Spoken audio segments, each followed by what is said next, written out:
जय श्री कृष्णा सनातनियों, मैं पूजा झा आप सबका अपने चैनल बी ब्लेस्ड एस्ट्रो में स्वागत करती हूँ। आज के वीडियो में सुनेंगे पौष मास की पूर्णिमा की व्रत कथा, जिसे स्वयं भगवान श्री कृष्ण ने अपनी माता यशोदा को सुनाया था, जिसको सुनने मात्र से स्त्रियों को सदा सुहागवती अखंड सौभाग्यवती बनने का आशीर्वाद मिलता है, साथ ही उन्हें दीर्घायु संतान प्राप्त होती है। पूर्णिमा यानी शुक्ल पक्ष का 15वां दिन यह महीने में एक बार आती है। इस तरह पूरे साल में कुल 12 पूर्णिमा तिथि होती है। इस वर्ष 2025 में पौष पूर्णिमा 13 जनवरी को मनाया जाएगा। पौष पूर्णिमा पर स्नान और दान करने से शुभ फलों की प्राप्ति होती है। पौष पूर्णिमा से प्रयागराज में महाकुंभ का भी आरंभ हो रहा है।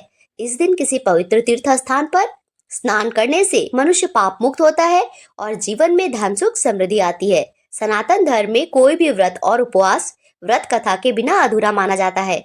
इसीलिए पौष पूर्णिमा का व्रत करते समय भी कथा अवश्य सुननी चाहिए। व्रत की कथा का श्रवण करने से कई जन्मों के पाप नष्ट हो जाते हैं और सभी मनोकामनाओं की पूर्ति होती है।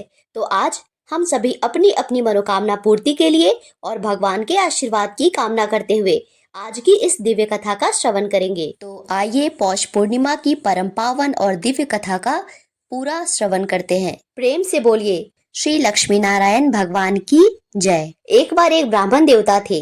वे रोज पीपल पर जल चढ़ाते थे, पूर्णिमा का उपवास भी रखते थे और चंद्र देवता को जल भी अर्पित करते थे। जब भी वे पीपल के पेड़ में जल चढ़ाने जाते थे तो पीपल में से एक लड़की की आवाज आती थी, पिताजी मैं तुम्हारे साथ चलूंगी। यह सुनकर ब्राह्मण देवता परेशान होने लगे। उन्हें आखिरकार समझ में नहीं आता था कि यह आवाज किसकी है और सिर्फ मुझे ही क्यों सुनाई देती है। दिन बीतते गए और जब भी वे पीपल में जल चढ़ाते वही आवाज आती। इस तरह ब्राह्मण देवता चिंतित रहने लगे थे और चिंता से सूखते जा रहे थे। एक दिन ब्राह्मणी ने पूछा, आप इतने चिंतित क्यों रहते हो और चिंता में दिन दिन सूखे क्यों जा रहे हो? तो ब्राह्मण देवता ने कहा, अरे भाग्यवान, मैं जब भी पीपल में जल चढ़ाता हूँ तो वहाँ से एक लड़की कहती है, पिताजी मैं तुम्हारे साथ चलूंगी। सारी बातें सुन के ब्राह्मणी ने कहा, हाँ तो ठीक है, उस लड़की को भी अपने साथ घर लिवा लाओ। हमारी पहले से ही 6 बेटी है, एक बेटी और सही।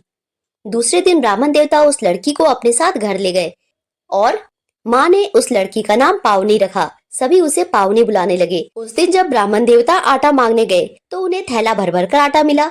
आटे से भरा थैला ब्राह्मणी को दे दिया तो ब्राह्मणी आटा छानने लगी। वह लड़की बोली, माँ मैं आटा छानूंगी। ब्राह्मणी ने बोला, ना बेटी पावनी, बेटी धोली धोली हो जाएगी, तू आटा मत छान। लेकिन लड़की नहीं मानी और उसने आटा छाना तो परात भर गया। फिर ब्राह्मणी खाना बनाने लगी, तब भी वह लड़की बोली, माँ मैं बनाऊंगी। तो माँ बोली, नहीं बेटा तेरी उंगली जल जाएगी। लड़की नहीं मानी और बोली, ना भोजन तो मैं ही बनाऊंगी। अब वह रसोई में गई तो 56 तरह के भोजन बनाए, 56 पकवान बना के सबको पेट भर भर कर खिलाया। और दिन तो सभी भूखे रहते थे। उस दिन सभी ने पेट भरकर खाना खाया। खाना बहुत ही स्वादिष्ट बना था। कुछ समय के बाद ही ब्राह्मणी का भाई आया, कहने लगा, जीजी मुझे तो भूख लगी है, रोटी खाऊंगा। सुनकर ब्राह्मणी चिंतित हो गई कि सबने तो खा लिया है, अब इसे खाना कहाँ से खिलाऊंगी। तो फिर पावनी आई और बोली, माँ क्या बात है, तुम चिंतित क्यों हो? माँ बोली, तेरा मामा आया है और रोटी खाएगा। सुनकर लड़की रसोई में गई और 56 तरह के भोजन बना के ले आई और लाके मामा को जिमा दिया। भाई अपनी बहन से कहने लगा, जीजी ऐसा भोजन तो कभी ना खाया जैसा आज खाया है। माँ बोली, तेरी ही पावनी भांजी है, उसी ने बनाया है। मामा पेट भरकर खाकर चला गया। शाम हुई तो वह लड़की बोली, माँ चौका लगा के चौका का दिया जला देना, आज मैं कोठे पे सोऊंगी। माँ बोली, नहीं बेटी तू डर जाएगी, कोठे में तू मत सो, कोठे में मैं सोऊंगी। लड़की बोली, नहीं माँ कोठे पे तो मैं ही सोऊंगी, और जाकर कोठे में सो गई। आधी रात को लड़की उठी और चारों तरफ आंख घुमाकर देखा और चारों ही तरफ धन ही धन हो गया। फिर वह जाने लगी। बाहर बूढ़े ब्राह्मण देवता सो रहे थे। लड़की को जाता देखकर बोले, बेटी इतनी रात में तुम कहाँ चली? तो वह बोली, मैं तो लक्ष्मी माता हूँ, तुम्हारे तो 6 बेटियां हैं, फिर भी मेरे कहने पर तुम मुझे अपने घर लाए, और जब मैं तुम्हारे घर आई तो तुम्हारी दरिद्रता तो दूर होगी ही ना। मैं तुम्हारे घर तुम्हारी दरिद्रता दूर करने आई थी।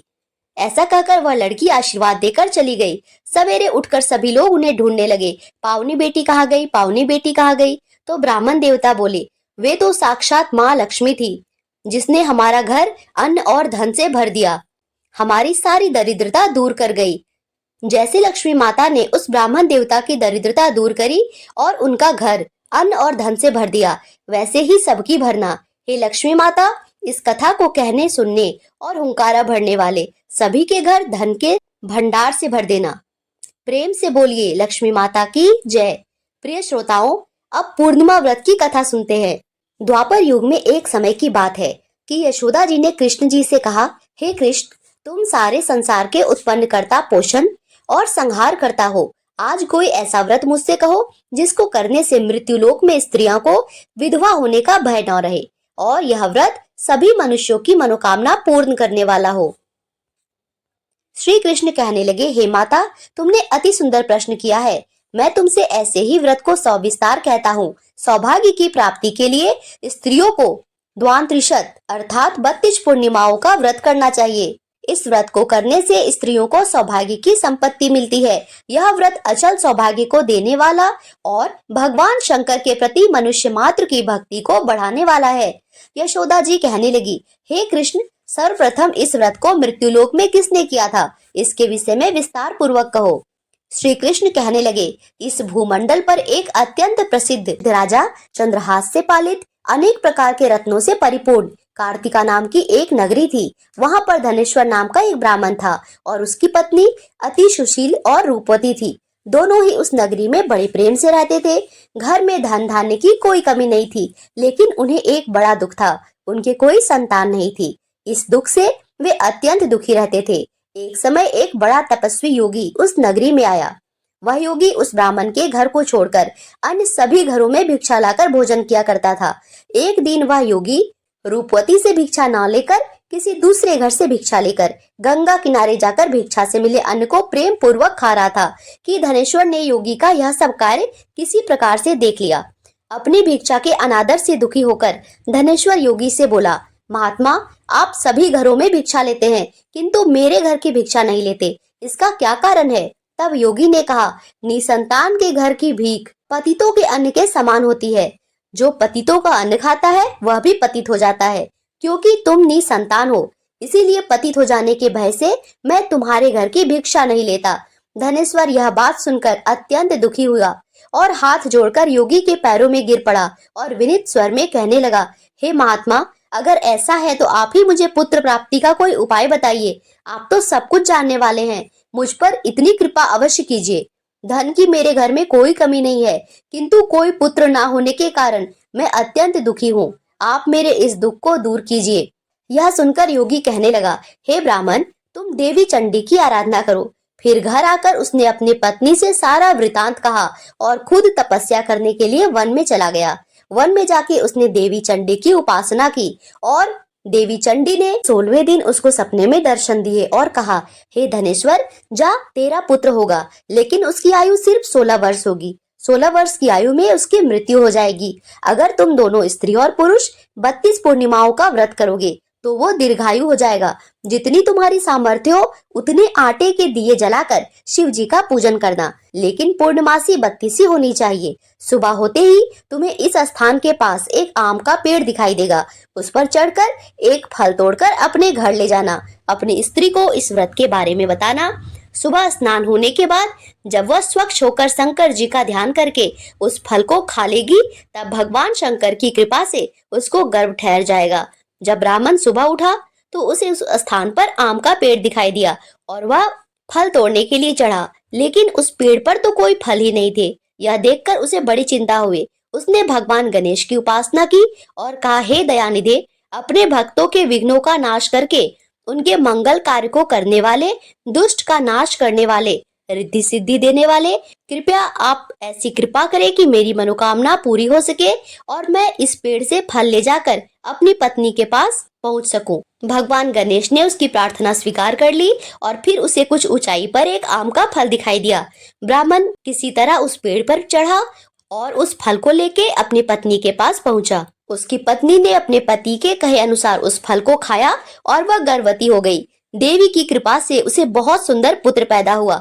उसका नाम उन्होंने देवी दास रखा। माता पिता के हर्ष और शोक के साथ वह बालक बढ़ने लगा। भगवान की कृपा से बालक बहुत ही सुंदर था, सुशील और पढ़ाई लिखाई में बहुत निपुण था।